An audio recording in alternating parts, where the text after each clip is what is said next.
વિસ્તારોમાં ધોધમાર વરસાદની શક્યતા છે। દ્વારકા, જામનગર, પોરબંદરના કેટલાક ભાગોમાં વરસાદની શક્યતા છે। ઓખા, રાપર, નખત્રાણા અને ભુજના વિસ્તારોમાં પણ વરસાદ વરસશે। ડિપ્રેશન 30 તારીખે અરબી સમુદ્રમાં આવતા તોફાન સર્જાઈ શકે છે। અંબાલાલ પટેલે પણ આગાહી વ્યક્ત કરી છે। દરિયા કિનારે 70 થી 80 કિલોમીટરની ઝડપે પવન ફૂંકાઈ શકે છે। દરિયાના જે ખેડૂતો છે તેને પણ સતર્ક રહેવા માટે અંબાલાલે સૂચના આપી દીધી છે।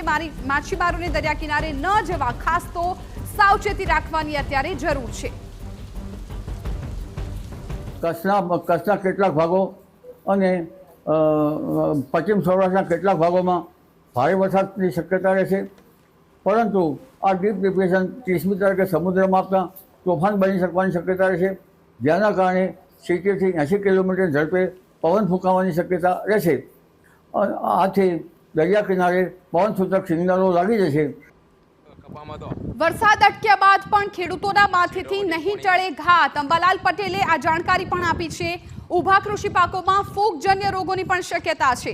રોગને કારણે ઊભા છોડ સુકાઈ જાય તેવી પણ સ્થિતિ બનશે। મગફળીના પાકમાં મુંડા પડવાથી મોટા પાયે નુકસાનની ભીતિ અત્યારે છે ખેડૂતો માટે ખાસ તો। જેવું વરસાદનું પાણી ઓસરી જશે ત્યારે જે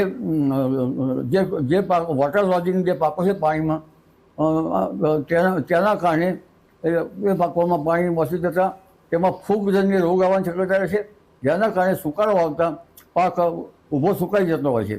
આ ઉપરાંત મગફળી જેવા પાકોમાં મુંડા પડવાની શક્યતા રહેશે।